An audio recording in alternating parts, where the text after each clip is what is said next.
नमस्कार. आपण ऐकतोय प्राध्यापक डॉक्टर नरेंद्र कुंटे यांनी संकलित केलेली निरूपणं श्री गजानन भक्तिबोध या पुस्तकाचे प्रकाशक आहेत पूजा प्रकाशन, पुणे. आजचा आपला अध्याय चाललेला आहे 7वा, उन्मत्त पाटलाचं गर्वहरण. शेगावी मारुतीच्या मंदिरात मारुतीचा उत्सव मोठ्या प्रमाणात साजरा होत होता. सारा गाव त्यात सहभागी होत असे. खंडेराव पाटील हा गावातील पुढारी होता. पाटलाचं गूळ श्रीमंत होतं. पैसे सोने यांनी ते समृद्ध होतं. खंडू पाटलाचे कुळ भक्तिसेवेत तत्पर होतं. त्यांचा मूळ पुरुष महादजी पाटील. त्यांना 2 मुलं होती. थोरल्याचं नाव कडताजी आणि धाकट्याचं नाव कुकाजी. कुकाजी हा पंढरीचा भक्त होता. कडताजीला 6 मुलं होती. कुकाजीला मात्र पुत्रसंतानही नव्हतं. कडताजीच्या मृत्यूनंतर त्याच्या सर्व मुलांचं संगोपन कुकाजींनीच केलं. त्याच्या सदाचरणाने घरी सुबत्ता नांदत होती. लक्ष्मी प्रसन्न होती.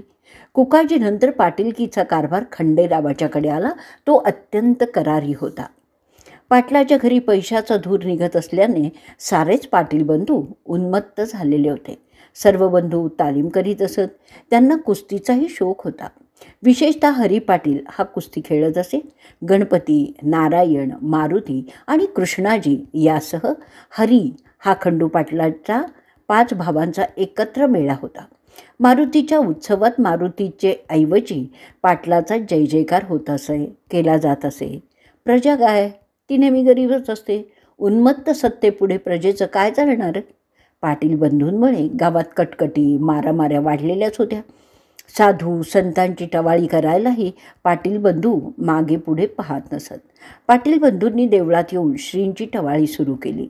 कुणी श्रींना पिशागण्या असं म्हटलं, तर कुणी ताककण्या खाणारा असं म्हणून हिणवलं. कुणी त्यांना कुस्ती खेळण्याचं आव्हान दिलं. साधू संतांपाशी कसं वागावं याची त्यांना खरं तर जाणीवच नव्हती. ते म्हणाले, तू स्वतःला देवदेवेश्वर योग योगेश्वर म्हणवतस ना, मग आमच्याशी कुस्ती खेळ आणि दाखव तुझी ताकद. हे उद्धटपणाचे शब्द ऐकूनही श्रींनी कोणतंही उत्तर दिलं नाही. ते फक्त किंचितसे हसले. 17 पाटलांच्यापैकी एक भास्कर पाटील नावाचा भक्त होता. त्यांनी श्रींना विनवलं, नका महाराज इथे राहू, चला अकोले ग्रामा जाऊ. ही पाटील पोरं माजली बहू, यांचा नको संबंध. हे शक्तीने माजले, लक्ष्मीनी धुंद झाले, सत्तेपुढे काही न चाले, येथे यांची पाटीलकी. सत्ताधीश मस्तीनी माजले ना की सर्वत्र संत सज्जनांना त्रासच होतो. सत्तेपुढे कुणाचंही शहाणपण चालत नाही. त्यावर श्री गजानन महाराज म्हणाले, भास्करा, थोडा वेळ दम धर. ही पाटील मंडळी माझे भक्त आहेत. सत्तेने उन्मत्त झाल्यामुळे त्यांच्यापाशी नम्रता उरलेली नाही आहे. मी त्यांना माझी लेकरच समजतो. श्री पुढे म्हणाले, काही काळाने हा त्यांचा उर्मटपणा पण जाईल. एके दिवशी हरिपाटील मारुतीच्या मंदिरात आला. त्यांनी श्रींचा हात धरला आणि माझ्याशी कुस्ती करा असं आव्हान दिलं. तालमीत जाऊ, तुला मीच चित करीन, अशी उद्दामपणाची भाषाही त्यांनी केली. त्यावर श्री गजानन महाराज हरिपाटलाला घेऊन आखाड्यात गेले. ते स्वतः खाली बसून राहिले आणि त्यांनीच प्रति आव्हान दिलं की, हरिपाटला, तू स्वतःला पैलवान समजतोयस ना? असं असेल तर दाखव ताकद मला आणि उठव मला. हरिपाटील प्रयत्न करायला लागला. महाराजांना हलवणं त्याला जमेच ना. हरिपाटील घामाघूम झाला. अहो, हत्ती एवढी ताकद त्याच्यात आहे हे त्यांनी आत्ता जाणलं. माझ्यासारख्या अस्वलाने त्यांची चेष्टा करावी याबद्दल तो स्वतःच खजील झाला. आता त्यांच्या पायावर डोकं ठेवून त्यांना शरण जाण्यावाचून गत्यंतरच नाही हेही त्यांनी ओळखलं. श्रींनी त्याला सांगितलं की, आम्ही पूर्वी पुष्कळ कुस्त्या केल्या आहेत. कृष्ण आणि बलराम असताना अशाच कुस्त्या बालपणी केलेल्या होत्या. पुतना मावशीला ठार मारणारा गोकुळातला कृष्ण हा पाटीलच होता. तू आता कुस्तीत मला चित कर, नाही तर पाटील हे नाव सोडून दे. हरी पाटील वरमला. त्याचा गर्व उतरला, मस्ती जिरली आणि तो शरण आला श्रींना. त्याची आता कृपा ते भाकू लागला. तेव्हापासून त्याने संत सज्जनांची टवाळी करण्याचं सोडूनच दिलं आणि तो शहाणा झाला. पण इतर बंधूंना ही शरणागती काही मान्य नव्हती. तेही संतांची परीक्षा घेण्यासाठी पुढे सरसावले. कसे तर हरिपाटलाचं गर्वहरण झाल्यानंतर त्यांनी श्रींची टवाळी करण्याचं सोडून दिलं. पण इतर बंधूंना मात्र काही गप्प बसवलं नाही. ते म्हणायला लागले, असल्या जोगड्याला तू कसला घाबरतोस की काय आहे? अरे सर्व बंधूंच्या मनात एकच विचार फिरत होता आणि तो म्हणजे आपण पाटील, आपण गावचे वतनदार, नागव्या साधूच्या पायाशी आपण शरणागती पत्करायची. छे, उलट त्यालाच धाक दाखवता आला पाहिजे. त्याचं प्रस्थ कमी करून लोकांना सावध केलं पाहिजे. आपणच जर असं केलं नाही तर गावचे लोक खोळे होतील. तेव्हा लोकांना सावध करण्याचं कर्तव्य कर्म आपण करायलाच हवं. कस लावल्याशिवाय सोन्याची परीक्षा होत नाही म्हणतात ना, तसाच प्रकार इथेही घडून आला. श्री दासगणू महाराजांनी इथे 2 दाखले दिलेले आहेत. संत तुकारामांचा शांतपणा कळून यायला जशी उसाची मुळी कारणीभूत ठरलेली होती आणि रस्त्यात भेटेल त्याला आणि मागेल त्याला तुकोबाराय ऊस देतच घरी आले. किंवा ज्ञानदेवांची महती कळायला सुद्धा त्यांना रेड्याला बोलतं करावं लागलं होतं ना. परीक्षा तर केलीच पाहिजे हा विचार पाटील बंधूंच्या मनात अधिक प्रबळ झाला. पाटील बंधू उसाची मोळी घेऊन मंदिरात आले. हरी मात्र काहीही बोलला नाही. त्याला प्रचिती खूपच पूर्वी आलेली होती. इतरांनी मात्र विचारलं की अरे ए पिशा, खातोस का या उसाला? खातोस का? सांग की. ऊस खायची इच्छा जर तुला असेल ना तर त्यांनी एक अटही घातली. ते म्हणाले, आम्ही उसाचे करू प्रहार तुझ्या एधवा अंगावर, त्याचे वळ उठले न तर तरीच योगी मानू तुला. श्रींनी त्यांची अट ऐकली. ते काहीच बोलले नाहीत. लेकरं बालिशपणा करीत आहे एवढंच त्यांनी मनोमन जाणलं आणि श्री गप्प राहिले. ते ऐकून त्यातला एक बंधू म्हणजे मारुती, तो म्हणाला, अरे हा भ्यायला आहे बरं का, तो काही उसाचा मार खायला तयार नाही आहे. तर दुसरा बंधू गणपती म्हणाला, अरे विचार कसला करताय? मौन ही संमती आहे असं समजा.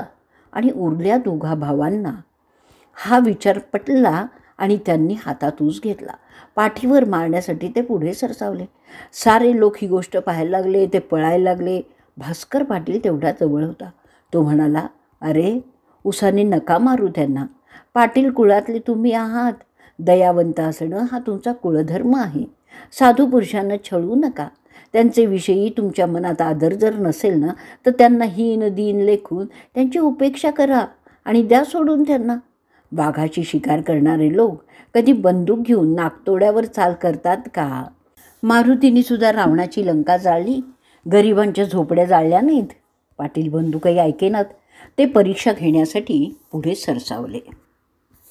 शेतकरी जसा गव्हाच्या लोंब्यात झोडतो तशाप्रमाणे पाटील बंधूंनी श्रींच्या अंगावर उसाने झोडपण्यास प्रारंभ केला.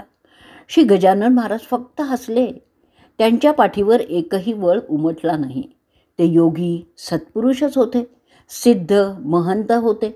मग मात्र पाटील बंधू घाबरले. ते श्रींना शरण आले.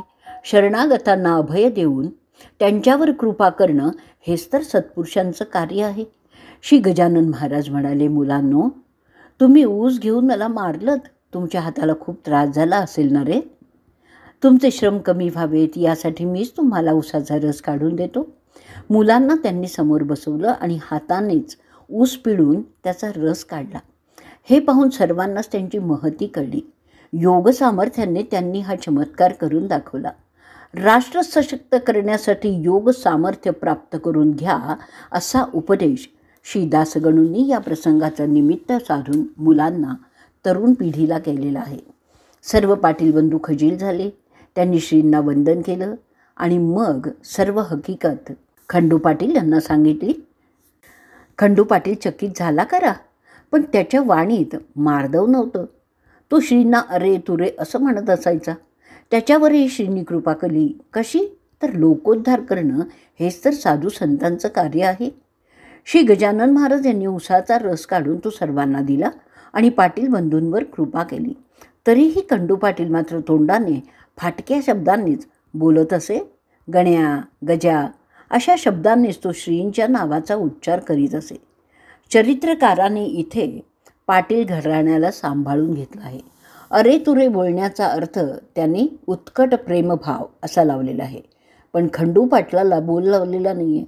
खंडू पाटलावरही श्रींनी कृपा केली असल्यामुळे चरित्रकारांनी खंडू पाटलांविषयी आदरभाव ठेवूनच प्रसंग कथन केलेला आहे.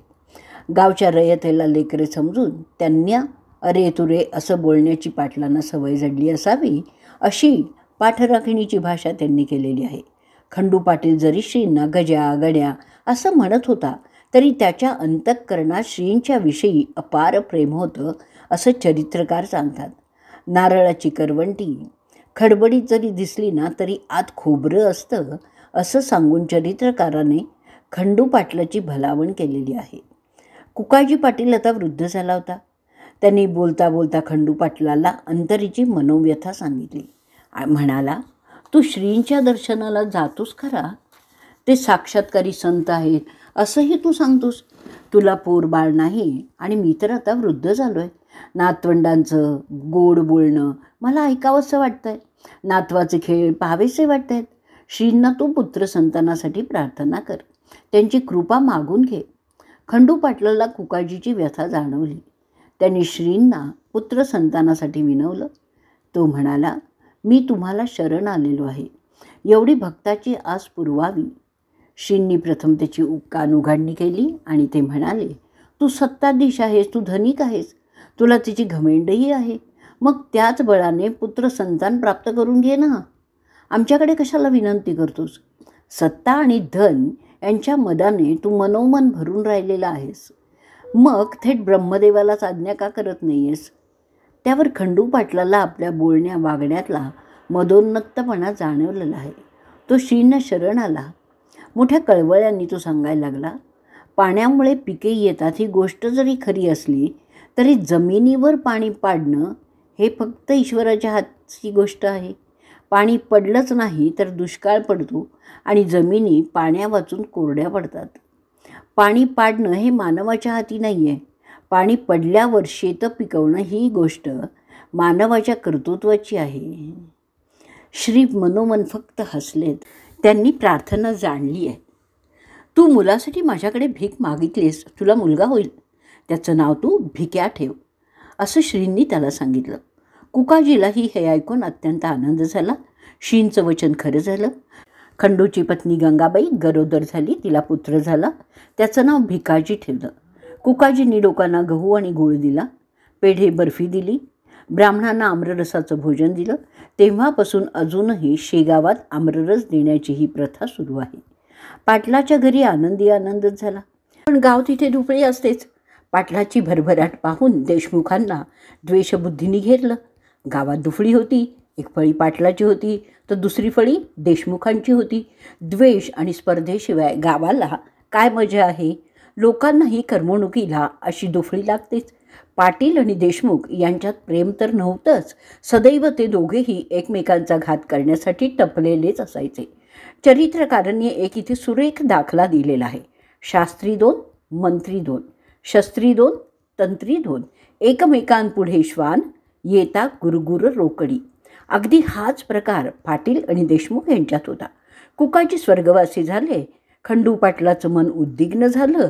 त्याच्यावर काही बालन टाळण्यासाठी देशमुख टपून बसलेलेच होते. ते द्वेषाचं कारस्थान कोणतं होतं याची ही कथा चरित्रकाराने पुढे सांगितलेली आहे. माणसं सत्ता आणि धन यांनी उन्मत्त झाली म्हणजे त्यांच्यात अशी द्वेषमूलक स्पर्धा निर्माण होतेच होते. शेगाव तरी त्याला अपवाद कसा असेल? पाटील आणि देशमुख यांच्यात 36चा आकडा होता. दुफळीचं वरदान प्रत्येक गावाला असतंच असतं. इथेच आपला 7वा अध्याय समाप्त झालेला आहे. गण गण गणात बोते, गण गण गणात बोते. श्री गजानन महाराज की जय.